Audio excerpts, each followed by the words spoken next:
If I were the betting kind, Elden Ring Nightreign would have cost me a lot of money. After all, who could have predicted FromSoftware's next game would be a co-op multiplayer roguelike survival game with battle royale elements, and an Elden Ring spin-off no less? But that's exactly what FromSoftware rolled up to the Game Awards 2024 and revealed. If a studio with just a little less prestige than FromSoftware announced this sort of pivot, they would have been laughed out of the room and accused of the industry's cardinal sin: trend chasing. But my initial read on Elden Ring Nightreign is that there's a lot of promise here already, and if FromSoftware can get a handle on its long-running issues with multiplayer, it could have a real winner on its hands.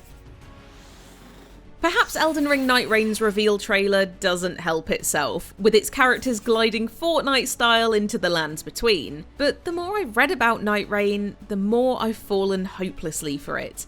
The challenge and grit of a Souls-like, from the genre's founding studio no less, condensed into a brutal 3 days and nights that players merely have to try and survive. Having to survive in a shrinking zone and beating a boss every single night just to keep going? Unfurl that finger and summon me in immediately. Some features, like choosing between preset classes with their own abilities, feel like bigger risks. And for as much trust as I have in FromSoftware's vision, I don't think it's an infallible studio. Nightreign is the biggest creative risk the developer has taken since Demon's Souls, its first shot at applying itself to a genre it doesn't already lord over. But Elden Ring's open world was itself an unknown quantity from a studio renowned for creating tight linear hellscapes. And look how that turned out. From a less faith-based perspective, I think there's a real appetite for what Nightreign is offering. Modded randomizer runs have been turning the likes of Dark Souls, Bloodborne, and Elden Ring into homemade roguelikes for years. These mods shake up the spawns for bosses, items, and enemies in a way that would give most Souls-like fans heart palpitations. But their popularity is undeniable. I've seen more randomized Elden Ring streams than regular playthroughs on Twitch, and these mods have helped keep older titles like Dark Souls in the spotlight for ages. Even beyond FromSoftware's own wheelhouse, 2024 has proven there's a real appetite for well-made co-op games.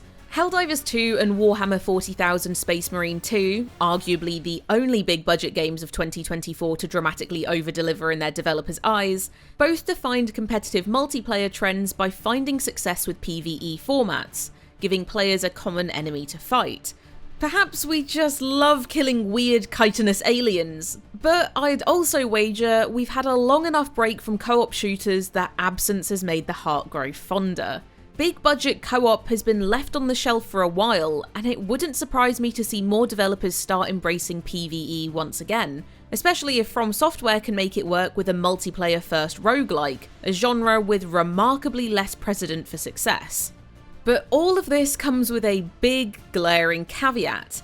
Multiplayer functionality has been FromSoftware's weakest link for years, with its issues ranging from iffy netcode to consistently convoluted co-op. I've still got painful memories of playing through Dark Souls 3 with 2 friends in 2018, and having to ask, have you put your summon sign down enough times to crack the strongest of psyches? Likewise, I was, not to toot my own horn, very bloody good at winning round after round in players' unofficial fight clubs, but the hoops you had to jump through to take part were wild considering how big a part they played in the community. Elden Ring was equally disappointing in that its co-op summons were broken up into smaller areas, which meant having to download a seamless co-op mod to play with friends properly. Likewise, bosses, although easier than ever to summon in help for, could rarely handle being piled on and weren't effectively balanced around fighting multiple players. Historically, FromSoftware has been given the pass on all of this because multiplayer isn't really the focus of its games.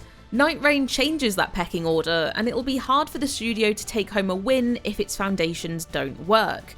But if FromSoftware can get its jolly cooperation in order, the thought of an Elden Ring roguelike is pretty damn hard to beat. And if I can shield bash my friends into the depths of a poison swamp, you can be damn sure I'll be playing Nightreign from day one.